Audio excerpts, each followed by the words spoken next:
அப்படி இல்லை. அடிப்படை அரசியல் அறிவு உள்ளவங்க கண்டிப்பா விஜய்க்கு சப்போர்ட் பண்ண மாட்டாங்க.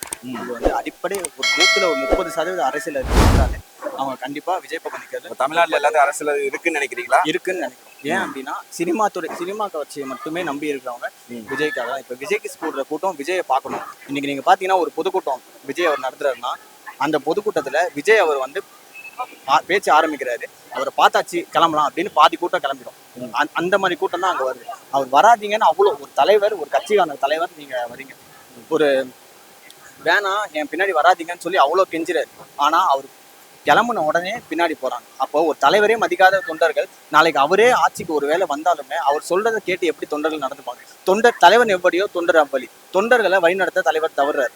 இது வந்து மற்ற கட்சிகள்ல இல்லை. குறிப்பா நாம் தமிழர் கட்சியில அண்ணன் ஒன்று சொன்னா நாங்க அது கண்டிப்பா அதை கடைபிடிச்சுதான் இருப்போம். அந்த ஒழுக்கத்தை நீங்க திருச்சி மாநாட்டிலே பார்த்துருக்கலாம். ஒவ்வொரு நெகிழி நாங்க பயன்படுத்துற ஒவ்வொரு ஸ்டெயின்லெஸ் ஸ்டீல் கப்புகளும் திருப்பி கொடுக்கப்பட்டுச்சு. எந்த ஒரு குப்பையுமே அங்க சேரப்படல. எந்த ஒரு மதுக்கடையில இருந்து கூட்டம் சேர்ந்தவங்க மது அருந்தல, புகைப்பிடிக்கல. இப்படி எல்லாமே நம்ம வந்து அவ்வளவு ஒழுக்கம் கட்டுப்பாடா நடந்தோம். அதுக்கான காரணம் எங்கள் தலைவர் பிரபாகரன் வழியில வந்தவங்க தான் நாம் தமிழர் பிள்ளைகள். அண்ணன் செந்தம் சீமா வந்தவங்க நாங்க. அவர் சொன்ன வழிகாட்டுதல் படி நாங்க வந்து அதுக்கேற்ற மாதிரி தான் செயல்படுறோம்.